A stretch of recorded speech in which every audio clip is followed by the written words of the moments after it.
तो स्टार्ट करते हैं। आज का जो टॉपिक है वो है हमारा HTML बेसिक प्लस आपका जो HCO title and HCO Meta description. तो सबसे पहले हम HTML से स्टार्ट कर लेते हैं एक बार। तो HTML introduction. HTML is a standard markup language. मैं स्क्रीन भी शेयर कर सकती हूँ आप लोगों के साथ।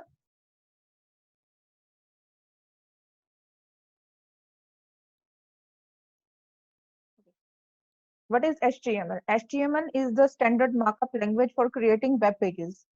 And HTML stands for the Hypertext Markup Language. And this is the full form of the HTML। अब HTML किस चीज के लिए वर्क करती है? HTML को जो हम हाइपरटेक्स्ट मार्कअप लैंग्वेज बोलते हैं, क्योंकि HTML में क्या होता है, हम टेक्स्ट के ऊपर वर्क करते हैं और जो हमारा टेक्स्ट होता है उसका जो कलर है, उसकी जो हाइट है, उसके विड्थ है, यानी कि उसमें हम काफी सारे एक्सपेरिमेंट्स करके देख सकते हैं। तो that's why it's called hypertext. और जो हमारी HTML होती है वो केस सेंसिटिव नहीं होती है। केस सेंसिटिव नहीं होती है, इट मीन्स कि आप जो इसके टैग्स है वो कैपिटल या स्मॉल लेटर दोनों में यूज कर सकते हो।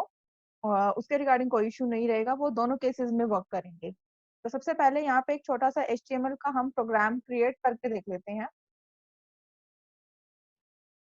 तो HTML का प्रोग्राम बनाने के लिए सबसे पहले हम HTML टैग स्टार्ट करेंगे। उसके बाद हम HTML को यहाँ क्लोज करेंगे। HTML के अंदर जो टैग आप ओपन करोगे उसको साथ के साथ क्लोज कर दोगे तो ज्यादा बेटर है। अगर आपको लगता है कि आप बाद में क्लोज करना चाहते हो तो आप अपने हिसाब से कर सकते हो। यहाँ पे बॉडी टैग हम स्टार्ट करेंगे एंड उसके बाद यहाँ पे बॉडी टैग को हम क्लोज कर देंगे।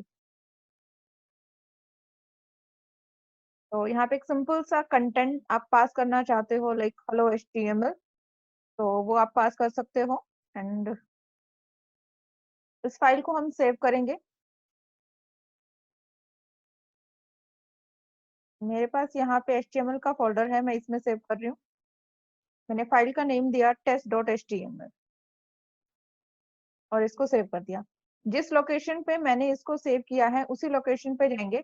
कई बार क्या होता है, आपका जो ब्राउजर का सिंबल यहाँ पे क्रिएट नहीं होता है आपकी फाइल के ऊपर, और हमने जो इसको फाइल का नेम दिया है टेस्ट। फाइल का नेम आप कुछ भी दे सकते हो, बट कोशिश करो कि मीनिंगफुल हो। और डॉट HTML हमारी फाइल की एक्सटेंशन है। डॉट HTML इसलिए रखा है क्योंकि हमारी HTML की फाइल है। जब ब्राउजर आपके इस प्रोग्राम को रन करेगा और आउटपुट क्रिएट करेगा तो वो सबसे पहले आपकी फाइल की एक्सटेंशन चेक करेगा, उसके बाद आपकी HTML की फाइल को आउटपुट में कन्वर्ट करेगा।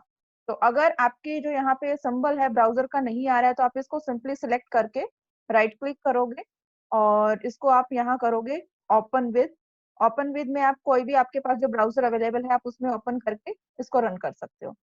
तो जो हमारा ये कंटेंट है यहाँ पे प्रिंट हो गया है। अब वापस जाते हैं हम अपने प्रोग्राम पे। मान लो मैंने यहाँ पे एक लाइन और ऐड कर दी।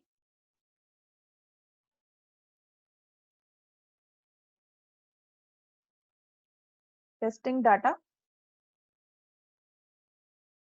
इसको सेव किया, वापस ब्राउजर पे जाएंगे और इसको रिफ्रेश कर देंगे।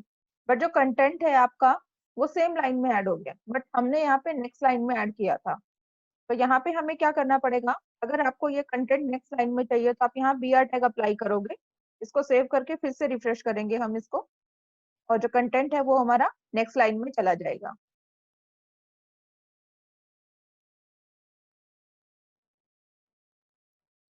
अब यहाँ पे देख रहे हो कि एक ही लाइन का गैप आया है आपका। तो आप चाहते हो कि 2 लाइन का गैप चाहिए तो आप 2 बार यहाँ पे BR टैग अप्लाई कर सकते हो।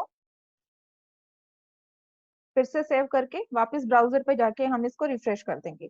तो ये तो था हमारा सिंपल HTML प्रोग्राम हम किस तरह से क्रिएट कर सकते हैं। अब बात करते हैं कि जिस टॉपिक के लिए हम बात कर रहे थे HCO title and Meta description, सबसे पहले हम HCO टाइटल की बात करेंगे। देखो, जब हमारी लास्ट क्लास हुई थी तो मैंने आपको बताया था कि जो आपका टाइटल है वो यहाँ पे शो होता है, लेकिन आपका जो अभी यहाँ पे टाइटल शो हो रहा है वो है test.html। और जो ये test.html है ये हमारी फाइल का नेम है। इट मीन्स अगर आप अपनी फाइल को कोई भी टाइटल प्रोवाइड नहीं करते हो तो उस केस में बाय डिफॉल्ट आपकी फाइल के नेम को ही टाइटल बना दिया जाता है। तो अगर हम इसका टाइटल चेंज करेंगे तो ऑटोमेटिकली वो टाइटल आपको यहाँ पे रिप्रेजेंट होता हुआ दिखाई देगा। तो जो भी टाइटल आप इस पेज का रखना चाहते हो वो आप रख सकते हो। तो आपका जो टाइटल है वो आपके ब्राउजर में जो ये वेब पेज दिख रहा है इसके हेड में है। तो यहाँ पे सबसे पहले हम हेड टैग ऐड करेंगे बॉडी से पहले। हेड टैग कभी भी हमारा बॉडी के अंदर नहीं आएगा, हमेशा बॉडी से पहले आएगा। आपको टैग्स की सीक्वेंस को हमेशा ध्यान रखना है, अदरवाइज क्या होगा, आपकी जो आउटपुट आप चाहते हो वो नहीं आएगी, बट आपको एरर भी शो नहीं होगी। तो आपको खुद चेक करना पड़ेगा कि एक्चुअल में प्रॉब्लम क्या है। तो यहाँ पे सिंपल हमने दे दिया HTML इंट्रोडक्शन, और इसको हम सेव करेंगे, वापस जाएंगे ब्राउजर पे, इसको रिफ्रेश करेंगे। तो आपको यहाँ पे टाइटल देखो, आपका टाइटल यहाँ पे चेंज हो चुका है। तो ये तो हो गया कि सिंपल हम HTML में टाइटल किस तरह से क्रिएट कर सकते हैं। टाइटल क्रिएट हो गया, but what is the importance of the SEO title tag. HCO के पॉइंट ऑफ व्यू से हमारा जो टैग टाइटल है वो किस तरह से इम्पोर्टेंट होता है, तो यहाँ पे एक बार देख लेते हैं। Title tag is an HTML element that is used to specify websites web page title. यानी कि आपके वेबसाइट का जो पेज है उसको स्पेसिफाई करने के लिए आपका जो टाइटल है वो यूज होता है। Importance of the title, the importance of the title is title tag displays your web page title in search engine results for users. This title plays an important role in websites। यानी कि इसका बहुत important role होता है। क्यों होता है, जब आप सर्च इंजन के अंदर कुछ भी कीवर्ड डाल के सर्च करते हो तो सबसे पहले आपकी वेबसाइट के पेज का टाइटल वहां पे रिप्रेजेंट होता है और उसके नीचे आपका मेटा डिस्क्रिप्शन होता है। एक तरह से कह सकते हैं कि आपके पेज को जो वहां पे रिप्रेजेंट कर रहा है वो आपके पेज का टाइटल एंड मेटा डिस्क्रिप्शन है। इस पॉइंट को देखते हुए ये आपके लिए बहुत इंपॉर्टेंट है। तो अगर आपको अपने पेज का टाइटल एक बेटर वे में क्रिएट करना है तो हमें कुछ टिप्स हैं जो फॉलो करनी होंगी। तो सबसे पहला जो पॉइंट है वो है हमारा क्लियर, कि जो आपका पेज का टाइटल है वो क्लियर होना चाहिए। क्लियर होना चाहिए इट मीन्स कि वो इस तरह का होना चाहिए कि जब यूजर उसको पढ़े तो उसको वो थोड़ा सा अट्रैक्टिव लगे, पढ़ने के बाद उसको थोड़ा सा यूजफुल लगे, तभी वो आपके पेज पे क्लिक करेगा। यानी कि कॉल टू एक्शन होना चाहिए उसके अंदर। फिर बात करते हैं कि यहाँ पे हमारी जो लेंथ है टाइटल की, टाइटल की जो लेंथ है वो आपकी आइडल लेंथ होती है, वो होती है 50 से 70 कैरेक्टर्स के बीच में। तो आपकी जो लेंथ है वो 50 से 70 कैरेक्टर्स, मान लो अगर आपकी लेंथ एक्सीड कर जाए तो उस केस में क्या होगा। ऐसा कोई हार्ड एंड फास्ट रूल नहीं है कि 70 कैरेक्टर से एक्सीड कर जाएगी तो आपको कोई प्रॉब्लम होगी या कुछ है। हाँ, लेकिन अगर आपकी जो लेंथ है वो 70 कैरेक्टर से एक्सीड कर जाएगी तो जो आपका टाइटल है वो डॉटेड में शो होना शुरू हो जाएगा। तो अगर आपकी रिक्वायरमेंट है और आपकी लेंथ एक्सीड कर रही है तो कोई प्रॉब्लम नहीं है। फिर बात करते हैं कीवर्ड्स की। Place your keyword most important content keywords at the beginning. कहने का मतलब है कि सबसे पहले आप अगर हो सकता है तो आप अपनी सर्विसेज या आपका जो प्रोडक्ट है उसको मेंशन करो टाइटल के अंदर, उसके बाद बाकी चीजों की प्रेफरेंस को रखो। फिर बात करते हैं कि टाइटल जो सेपरेटर है वो कौन से यूज करने चाहिए। आप एंड कॉमा इस तरह के सेपरेटर्स को ना यूज करते हुए पाइप्स या हाइफन का यूज करोगे तो ज्यादा बेटर है। फिर बात करते हैं कि unique, focus on unique titles for the different pages. यानी कि मान लो अगर आपकी वेबसाइट में 5 पेजेस है तो हर टाइप उसका जो टाइटल है वो आपका डिफरेंट होना चाहिए, यूनिक होना चाहिए। ऐसा नहीं है कि आपके जो टाइटल एक दो पेजेस के मिलते जुलते हैं, वो चीजें ठीक नहीं है। तो कोशिश करो कि हर पेज का टाइटल डिफरेंट। यूनिक का मतलब एक चीज और है कि अगर मान लो आपको समझ में नहीं आ रहा कि मुझे अपने पेज का टाइटल रखना क्या है, तो आप क्या कर सकते हो, सेम सर्विसेज से रिलेटेड कुछ आप सर्च इंजन पे सर्च कर सकते हो कीवर्ड का यूज करके, और जो भी कुछ वेबसाइट्स के रिजल्ट आएंगे, टॉप 5 या 6 वेबसाइट्स के रिजल्ट, उनको ओपन करो, उनके टाइटल को वहां से कॉपी करो और उनको कंबाइन करके एक नया टाइटल क्रिएट करो। ऐसा नहीं है कि आपने कॉपी कर लिया उसको किसी का उठा के अपना एज इट इज उसको बना दिया, वो चीज यहाँ पे वर्क नहीं करेगी, आप उसको मॉडिफाई करो। फिर बात करते हैं कि वेबसाइट और कंपनी का नेम हम यहाँ पे मेंशन कर सकते हैं या नहीं कर सकते हैं। आप कर सकते हो, लेकिन सिचुएशन पे डिपेंड करता है, रिक्वायरमेंट पे डिपेंड करता है। मान लो आपने सबसे पहले अपनी सर्विसेज को मेंशन किया और आपने सेपरेटर लगाया, उसके बाद आपने अपने ब्रांड का नेम या आपकी कंपनी का नेम, अपने वेबसाइट का नेम मेंशन किया। अगर आपके ब्रांड का नेम बहुत पॉपुलर है तो आप हर टाइटल के साथ उसको मेंशन करो, अदरवाइज आप उसको स्किप भी कर सकते हो। कोई अ, जरूरी नहीं है कि आप उसको वहां पे रखो ही रखो। तो ये कुछ हमारे की पॉइंट्स हैं जिनको ध्यान में रखते हुए हम अपने एचसीओ का जो टाइटल है, वेब पेज का जो टाइटल है वो हम क्रिएट कर सकते हैं। यहाँ पे कुछ एग्जांपल्स हैं एचसीओ टाइटल के। तो सबसे पहले हम बात करते हैं कि अगर मान लो एचसीओ टाइटल फॉर अ प्रोडक्ट है हमारा, बेस्ट आइकन एयर कंडीशनर, आप कहाँ पे किस लोकेशन पे प्रोवाइड कर रहे हो, रोहतक में, दिल्ली में, कहाँ पे ये सर्विस प्रोवाइड कर रहे हो। उसके बाद आप अपनी वेबसाइट का नेम दे सकते हो, कंपनी का नेम दे सकते हो। फिर अगर आपका जो टाइटल है वो फॉर द सर्विसेज है, तो सबसे पहले यहाँ पे if your company provide a computer training like this, the computer training classes in India, Rohtak, Delhi, Gurgaon, इस तरह से आप अपने टाइटल को क्रिएट कर सकते हो। अब दूसरा पॉइंट आता है कि हम टाइटल की लेंथ को कैलकुलेट कैसे करें। क्या हम उसको एक एक कैरेक्टर को काउंट करेंगे? नहीं, आपको ऐसा नहीं करना है। सिंपली हमारे पास बहुत सारे टूल्स होते हैं ऑनलाइन जिनका यूज करके हम अपने टाइटल की लेंथ को चेक कर सकते हैं। तो यहाँ पे करेक्टर काउंट से आपको कुछ टूल्स मिल जाएंगे ऑनलाइन, तो आप चेक कर सकते हो, जो आपको बेटर लगता है वो आप यूज कर सकते हो। एक दो ओपन करके देख लो। तो हमने जो यहाँ पे क्रिएट किया था, हमें करेक्टर की लेंथ काउंट करनी है, वर्ड नहीं काउंट करने हैं।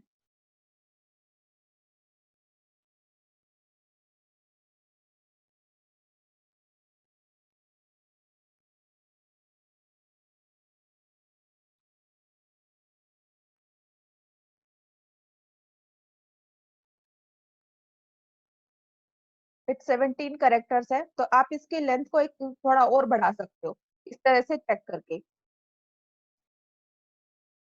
और मान लो आपको क्या करना हो कि अगर आपको किसी भी वेबसाइट का टाइटल कॉपी करना है, क्योंकि कॉपी करने के लिए आप करोगे, यहाँ से तो आप कॉपी नहीं कर सकते हो। अगर आप ब्राउजर पे हो, यानी कि यहाँ हो, तो यहाँ से आप कैसे कॉपी करोगे? यहाँ से तो क्लिक करते ही आप उसके पेज पे रिडायरेक्ट हो जाओगे। तो कॉपी करने के लिए हमें क्या करना होगा? यहाँ पे वही राइट क्लिक करके इंस्पेक्ट एलिमेंट करेंगे। इंस्पेक्ट एलिमेंट करने के बाद यहाँ पर आप यहाँ पे लिखोगे टाइटल, तो ऑटोमेटिकली आप टाइटल पे चले जाओगे। यहाँ से उसको डबल क्लिक करके कॉपी करोगे, और जहाँ पे भी उसको आप रखना चाहते हो वहां उसको आप पेस्ट कर सकते हो। तो ये आ गया, टाइटल टैग भी हमारे साथ में कॉपी हो गया है, उसको यहाँ से आप हटा सकते हो। ठीक है, तो इस तरह से 4 से 5 टाइटल आप यहाँ पे कॉपी करके पेस्ट करके आप वेरीफाई कर सकते हो। तो ये तो हो गया हमारा टाइटल टैग के बारे में। अब बात करते हैं हमारा मेटा डिस्क्रिप्शन टैग किस तरह से वर्क करता है। तो एक बार मेटा डिस्क्रिप्शन पे आ जाते हैं हम यहाँ पे। What is meta description? Meta description is the summary of your web page content. Meta description can be added using HTML meta tag. यानी कि HTML का मेटा टैग यूज करके हम मेटा डिस्क्रिप्शन अपने वेबसाइट के वेब पेज के अंदर add कर सकते हैं। इंपॉर्टेंस क्या होगी? देखो, ये समरी होती है हमारे उसकी वेब पेज की। And Meta description is displayed under the website URL. यानी कि आपका जो टाइटल होता है यहाँ पे, एक्चुअल में यहाँ पे यूआरएल भी होता है और ये आपके पेज का टाइटल भी है, और जस्ट इसके नीचे जो ये कंटेंट होता है यही हमारा मेटा डिस्क्रिप्शन होता है। Meta description is one of the first thing user see in search engine listing. For an example, मान लो आप एक बुक परचेज कर रहे हो या बुक चेक कर रहे हो, तो सबसे पहले आपको उसका कवर दिखाई देगा। उसी तरह से ये वर्क करेगा। कहने का मतलब है, जो सबसे पहला अट्रैक्शन, सबसे पहले यूजर को जो दिखने वाली चीज है वो है हमारी पेज का टाइटल और आपका मेटा डिस्क्रिप्शन। अगर ये दोनों चीजें उसको यूजफुल लगेंगी तो ही वो आपके पेज पे क्लिक करेगा। फिर कुछ टिप्स हैं अपने मेटा डिस्क्रिप्शन को ऑप्टिमाइज करने के लिए, बेटर बनाने के लिए। सबसे पहले हम इस मेटा डिस्क्रिप्शन को बनाना सीख लेते हैं कि हम HTML के अंदर इसको किस तरह से क्रिएट कर सकते हैं। तो ये कुछ मैंने यहाँ पे रेडी करके रखा हुआ है। Let's see. सबसे पहले यहाँ पे हमने HTML टैग स्टार्ट किया है। उसके बाद हेड, क्योंकि जो हमारा मेटा टैग है वो भी हमारे हेड में ही आएगा। और उसके बाद यहाँ पे मेटा एसेट, ये इसलिए यूज होता है कि ये किसी भी तरह की लैंग्वेज के साथ वर्क कर सके। फिर आता है नेम डिस्क्रिप्शन, यानी कि जिस कंटेंट में हमने जो ये डाटा पास किया है ये हमारा पेज का डिस्क्रिप्शन है। तो मैंने यहाँ पे अभी जो मेथड वेरिएंट इन्फोटेक का जो पाइथन का पेज है, यानी कि पाइथन ट्रेनिंग का पेज है, वो उसका डिस्क्रिप्शन वहां से उठा के यहाँ कॉपी किया है। तो इसकी जो लेंथ होगी वो होगी 150 से लेके 170 करेक्टर्स के बीच में। इसकी आइडल लेंथ ये होगी, लेकिन स्टिल अगर आपकी जो लेंथ है वो एक्सीड कर रही है तो सेम इस केस में भी यहाँ कोई प्रॉब्लम नहीं है। रिक्वायरमेंट पे डिपेंड करता है, रिक्वायरमेंट के अकॉर्डिंग हमारी लेंथ कई बार वेरी करती है। फिर बात करते हैं कीवर्ड की। कीवर्ड यहाँ पे जैसे कि कुछ 7 से 8 कीवर्ड यहाँ पे मेंशन किए हुए हैं जो मेरे पेज से रिलेवेंट है, यानी कि मेरे पेज पे या जो वहां पे मेंशन किए हुए, आई थिंक सो मैंने कुछ ज्यादा ही कीवर्ड मेंशन कर दिया। अगर बात करें अगर पाइथन का रिलेटेड है, तो पाइथन में हम सिर्फ यहाँ पे ये मेंशन कर सकते हैं, और एचटीएमएल भी कई बार हमारी यूज होती है, तो वो कुछ कीवर्ड्स यहाँ से 3 से 4 कीवर्ड हम यहाँ मेंशन कर सकते हैं। उसके बाद यहाँ पे आता है ऑथर। जिस पर्सन ने ये पेज रेडी किया है उसका नेम यहाँ पे मेंशन कर सकते हैं। फिर व्यू पोर्ट आता है यहाँ पे। व्यू पोर्ट किस लिए यूज होता है? रिस्पॉन्सिव के लिए, रिस्पॉन्सिव डिजाइन के लिए। आपका जो वेब पेज है वो आपके फोन में ओपन हो रहा है, या आपके लैपटॉप की स्क्रीन 14 इंच है, 15 इंच है, क्योंकि जो स्क्रीन है वो वेरी करती है, उसका साइज वेरी करता है, तो वो उसको उसके अकॉर्डिंग अपने आप को कन्वर्ट कर लेता है। तो ये जो लाइन है इसलिए यहाँ पे हमने मेंशन की है। और इसके बाद यहाँ पर हमारा पेज का टाइटल मेंशन किया हुआ है, Python training course separator, best Python institute इन रोहतक, 5 मेरिएंट इन्फोटिक। ठीक है, टाइटल को क्लोज कर दिया, हेड को यहाँ क्लोज किया है हमने, और बॉडी के अंदर हमने 1 से 2 पैराग्राफ का डिस्क्रिप्शन यहाँ पे रखा हुआ है। तो ये तो था हमारा मेटा डिस्क्रिप्शन, इस तरह से हम कर सकते हैं। और मेटा डिस्क्रिप्शन की अगर आप यहाँ से लेंथ चेक करना चाहते हो तो इसको यहाँ से हम कॉपी कर लेते हैं, और यहाँ जाके एक बार चेक कर लेते हैं कि कितने नंबर ऑफ कैरेक्टर्स यहाँ पे हैं। It is 153 characters. इस प्रोग्राम को हम सेव कर लेते हैं। meta.html, बट आपको ये आउटपुट में शो नहीं होगा जब तक आपकी वेबसाइट सर्वर पे नहीं होगी। तब तक आप मेटा डिस्क्रिप्शन की आउटपुट नहीं देख सकते हो। और जो यहाँ पे कीवर्ड वाला सेक्शन है ना, ये एचसीओ की गाइडलाइंस के अंडर नहीं आता है। कीवर्ड वाला सेक्शन हमारा यूज होता है अगर गूगल एडवर्ड्स की बात करें वहां यूज होता है। तो जनरली आपको देख लेना, विजन शाइन इन्फोटेक पे चेक करोगे या मेरिएंट इन्फोटेक पे किसी भी पेज पे, तो वहां पे आपको कीवर्ड वाला सेक्शन नहीं मिलेगा। तो आपकी चॉइस है, आप रखना चाहते हो तो रख सकते हो, अगर नहीं रखना चाहते हो तो भी कोई प्रॉब्लम नहीं है। तो इसको हमने सेव कर लिया, और एक बार हम इसको रन कर लेते हैं। This is meta.html।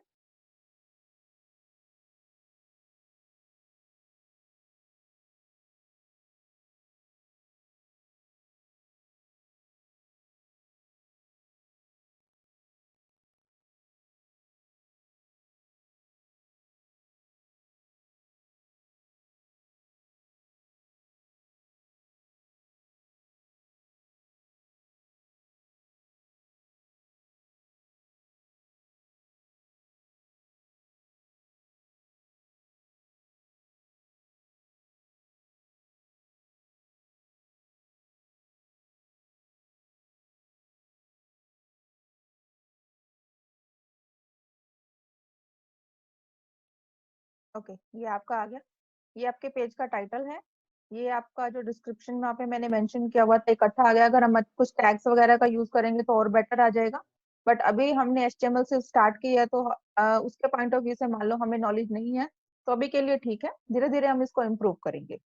तो ये हो गया हमारा मेटा टैग के बारे में। एक बार इसके बारे में थोड़ी सी डिटेल्स और देख लेते हैं। सबसे पहले कुछ हमारी टिप्स हैं जिससे आप एक अच्छा मेटा डिस्क्रिप्शन यहाँ पे बना सकते हो। सबसे पहले आते हैं कीवर्ड्स। देखो कीवर्ड्स यहाँ पे यानी कि आप किस तरह के कीवर्ड यूज कर रहे हो। आपके पेज में मान लो आपका आपका जो पेज है, वेब पेज है, फॉर एन एग्जांपल जो मैंने रेडी किया था, उस पे वहां पे मैं पाइथन ट्रेनिंग के बारे में बता रही हूँ, तो मैं उसी से रिलेटेड कीवर्ड यूज करूंगी। अगर मान लो वो मेरी मेरिएंट इन्फोटेक होम पेज है, तो मैं उसके अकॉर्डिंग कीवर्ड्स वहां पे मेंशन करूंगी। लेंथ मैंने आपको बताया था, तो यहाँ पे 120 लिखा हुआ है, 150 170 कैरेक्टर्स के बीच में आप रख सकते हो। और रीडेबिलिटी, वही सेम चीज आ गई है कि आपका जो कंटेंट है वो क्या होना चाहिए, वो थोड़ा अट्रैक्टिव होना चाहिए, यानी कि यूजर जब पढ़े तो उसको लगे कि हाँ एक्चुअल में यहाँ पे कुछ मुझे यूजफुल मिलने वाला है। यूनिकनेस, अगर आपको समझ में नहीं आ रहा कि आपको अपना मेटा डिस्क्रिप्शन किस तरह से डिस्क्राइब करना है, तो उस केस में आप क्या कर सकते हो, उस केस में आप 2-3 वेबसाइट्स को चेक कर सकते हो, उनका मेटा डिस्क्रिप्शन वहां से कॉपी कर सकते हो, और उनसे कंबाइन करके एक अच्छा सा डिस्क्रिप्शन बना सकते हो, और उसको मॉडिफाई कर सकते हो। कॉल फॉर एक्शन, वही सेम चीज आ गई। After having useful content in the description, add call to action text that encourages users to click. यानी कि कॉल टू एक्शन मैंने आपको कल वाली क्लास में भी बताया था कि अगर यूजर के पास कॉल टू एक्शन का ऑप्शन होता है तो चांसेस और बढ़ जाते हैं क्लिक करने के। एनालाइज फ्रिक्वेंटली, कंटेंट को बनाने के बाद टाइम टू टाइम उसको क्या करना चाहिए, हमें एनालाइज करना चाहिए और क्या होता है अगर हमारा डिस्क्रिप्शन अच्छा नहीं होता है ना, तो हमारा जो सीटीआर होता है, वो क्या होता है, वो जो हमारे यानी कि जो इम्प्रेशंस यानी कितने यूजर्स हमारे उसको फॉर एन एग्जांपल मान लो मैंने किसी पर्टिकुलर कीवर्ड से वहां पे सर्च किया, हमारी वेबसाइट का रिजल्ट आया, बट यूजर्स ने क्लिक नहीं किया, रिजल्ट बहुत भर आया लेकिन जो नंबर ऑफ क्लिक्स है वो बहुत कम है। तो उस केस में ये वो क्या होंगे, वो आपके लो लो चले जाएंगे। तो इसीलिए हमें क्या करना चाहिए, हमारा जो डिस्क्रिप्शन है उसको हमें टिप्स, ये जो टिप्स दी गई हैं इसको ध्यान में रखते हुए क्रिएट करना चाहिए।